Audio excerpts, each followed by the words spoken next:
This is a war that should have never happened. It's a war the Russians tried repeatedly to settle on terms that were very, very beneficial to Ukraine and us. The major thing they wanted was for us to keep NATO out of the Ukraine.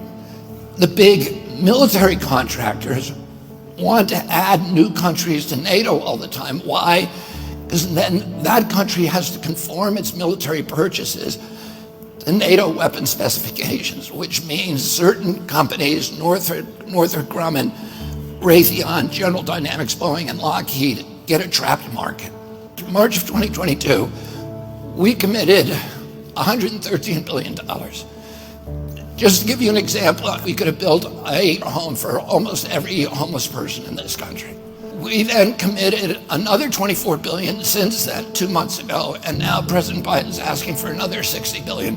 But the big, big expenses are going to come after the war, when we have to rebuild all the things that we destroyed. Mitch McConnell was asked, can we really afford to spend $113 billion to Ukraine? He said, don't worry. It's not really going to Ukraine. It's going to American defense manufacturers. So he just admitted it's a money laundering scheme. And who do you think owns every one of those companies? BlackRock. So Tim Scott, during the Republican debate, said, don't worry, it's not a gift to Ukraine, it's a loan.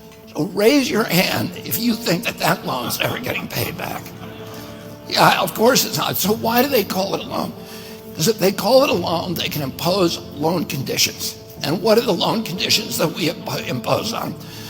Number one, an extreme austerity program, so that if you're poor in Ukraine, you're going to be poor forever.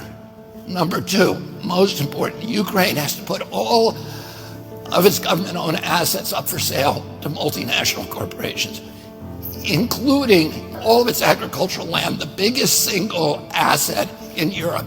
In Ukraine, there's been 1,000 years of war fought over that land. It's the richest farmland in the world. It's the breadbasket of Europe. 500,000 kids almost, Ukrainian kids, have died to keep that land as part of Ukraine. They almost certainly didn't know about this loan condition.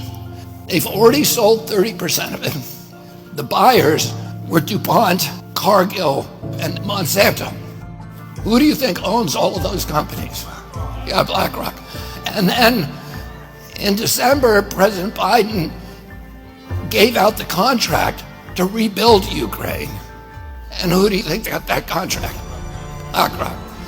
So they're doing this right in front of us.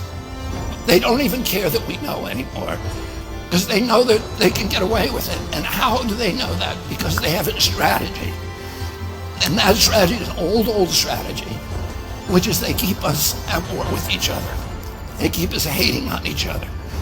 They keep the Republicans and Democrats fighting each other, black against white, and all these divisions that they sow.